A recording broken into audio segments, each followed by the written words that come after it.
ជំរាបសួរក៏ដូចជាសួស្តីទៅកាន់ពុកម៉ែបងប្អូនទាំងគ្នាជួបគ្នាជាមួយខ្ញុំនៅវីដេអូថ្មីខ្ញុំខាន់ចេញវីដេអូចែកម្លែកទៅកាន់ពុកម៉ែបងប្អូនទាំងគ្នារយៈពេលយូរដែរថ្ងៃនេះខ្ញុំមានវីដេអូថ្មីចែកម្លែកទៅកាន់ពុកម៉ែបងប្អូនទាំងគ្នាអំពីការបើក Facebook Professional Mode ការបើក Facebook Professional Mode អ្នកទាំងគ្នាដំបូងអ្នកទាំងគ្នាចូលទៅកាន់ Facebookតមកទៀតអ្នកទាំងគ្នាជ្រើសរើសផ្នែកខាងឆ្វេងគឺកន្លែងរូបមនុស្សនេះអ្នកគ្នាคลิกលើហ្នឹងមកបន្ទាប់មកដល់ចំណុចនេះអ្នកគ្នាជ្រើសរើសកន្លែងឈ្មោះរបស់អ្នកទាំងគ្នានេះគឺជាឈ្មោះខ្ញុំคลิกមកបន្តមកទៀតអ្នកគ្នាអាចធ្វើការคลิกអ្នកទាំងគ្នាឃើញសញ្ញាត្រេ3នេះត្រេ3នៅកន្លែងមកជួរជាមួយ Add Story និង Edit Profile ហ្នឹងអ្នកคลิกមកសញ្ញាត្រេ3ហ្នឹងនៅផ្នែកខាងស្ដាំអ្នកទាំងអស់គ្នាធ្វើការคลิกមកបន្ទាប់មកអ្នកគ្នាធ្វើការមើលមកក្រោមនេះកន្លែងនេះអ្នកគ្នា Turn on Professional Mode កន្លែង Turn on Professional Mode ហ្នឹងអ្នកគ្នាចុចលើហ្នឹងមកបន្ទាប់មកវានឹង load ផ្ទាំងបែបនេះគឺថា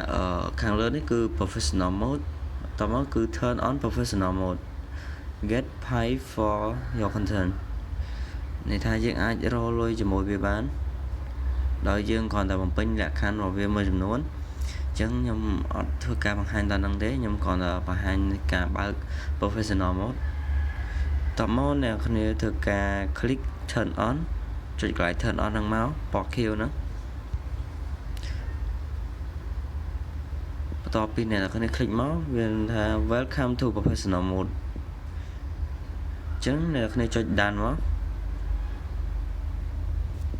ឥឡូវខ្ញុំ refresh សិនអ្នកគ្នាឥ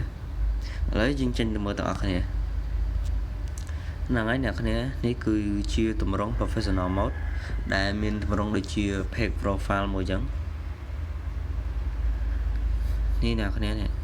គឺមានទម្រង់ដូចជា page profile មួយអញ្ចឹងដោយសារតែខ្ញុំអត់តន់ដាក់ cover និង profile អីទេអ្នកគ្នាអាចធ្វើការដាក់ទម្រង់ professional mode តាមវីដេអូដែលខ្ញុំបានបង្ហាញនេះបានដល់ហើយអ្នកគ្នាកុំភ្លេចចុច subscribe ដាក់រូបកណ្ដឹងដើម្បីទទួលបានវីដេអូថ្មីៗអំពី channel របស់ខ្ញុំបានបន្ថែមទៀតខ្ញុំនឹងព្យាយាមរកអ្វីដែលមានអត្ថប្រយោជន៍សម្រាប់ចែកជូនទៅដល់ពុកម៉ែបងប្អូនទាំងអស់គ្នា